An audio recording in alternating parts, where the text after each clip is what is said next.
যে তোমাকে ছেড়ে দেয় তুমি তাকে কিন্তু ছাড়তে পারো না। যে তোমাকে ভুলে যায় তুমি তাকে ভুলতে পারো না। যে তোমাকে কাঁদিয়ে যায় তুমি তাকে কিন্তু কাঁদাতে পারো না। আমি জানি তুমি পারবে না, হাজারবার চেষ্টা করেও সেই মানুষটাকে ভুলে যেতে পারবে না। তুমি কিন্তু অনেক চেষ্টা করো তাকে ভুলে যেতে, তোমার মন তোমাকে কিছুতেই ভুলতে দেয় না। তুমি হয়তো ভাবো যে তাকে ভুলে যেতে পারলে আমি হয়তো ভালো থাকতে পারবো, কিন্তু তোমার আর ভালো থাকা হয়ে ওঠে না। কাউকে ভুলে যাওয়ার চেষ্টা করা মানে তাকে আবার মনে করা। হ্যাঁ বন্ধু, আমি ঠিক বলছি। তুমি হয়তো এখন নিজের মনকে দোষ দিতে পারো, কিন্তু মনকে দোষ দিয়ে কি হবে? দোষটা তো তোমার। তুমি খুব সহজে নিজের মনের মধ্যে জায়গা দিয়েছিলে তাকে। এটা জেনে রাখো, আমাদের মনের মধ্যে কিন্তু একটা সিংহাসন থাকে।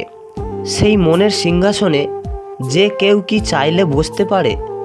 কাউকে সিংহাসনে বসাবার আগে হাজারবার ভাবতে হয় যে সেই মানুষটা তোমার মনের সিংহাসনে বসার যোগ্য কি না।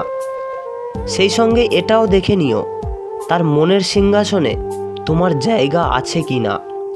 তুমি হয়তো বলবে, এত কিছু ভেবে কি ভালোবাসা হয়? হ্যাঁ, তোমার কথাটা ঠিকই। ভেবেচিন্তে কখনোই ভালোবাসা হয় না।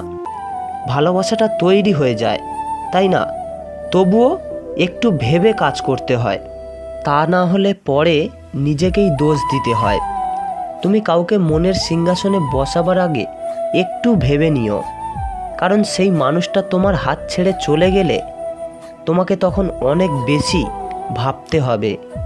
তুমি এতটাই ভাবতে থাকবে, ভেবে আর কুল কিনারা পাবে না। তবে এত কিছু ভেবে যেমন প্রেম হয় না, তেমনি সত্যিকারের ভালোবাসলে কেউ ছেড়েও যায় না। তবুও তোমাকে সে একদিন ছেড়ে যায়। তুমি দুঃখ পাও, কষ্ট পাও। তুমি দুঃখ কষ্ট থেকে মুক্তি চেয়েও তুমি তাকে ভুলতে চাও। ভুলতে চাইলেও কিন্তু কিচ্ছু ভোলা যায় না। তুমি না চাইলেও তোমার মন তাকে মনে করিয়ে দেবে। তুমি কেন তাকে ভুলতে পারছো না জানো? সে তোমাকে মন থেকে বের করে দিলেও তুমি তাকে কিন্তু মন থেকে বের করতে পারোনি। যাকে মন থেকে বের করতেই পারলে না তাকে ভুলে যেতে পারবে কি করে? তাকে যদি সত্যি ভুলতে চাও, তুমিও একদম তার মতো হয়ে যাও, দেখবে তুমিও ভুলে যেতে পারবে। কিন্তু তুমি কখনোই তার মতো হতে পারবে না। তুমি তো তোমার মতো। এই পৃথিবীতে কেউ কিন্তু কারোর মতো হয় না। তাই সেই মানুষটাকে ভুলে যাওয়ার চেষ্টা করে নিজের সময় নষ্ট করো না। নিজেকে একদম দমিয়ে দিও না। নিজেকে নিজেই ভালো রাখতে হয়। তোমাকে ভালো রাখার দায়িত্ব কিন্তু সবাই নেবে না, নিজেকেই নিতে হবে।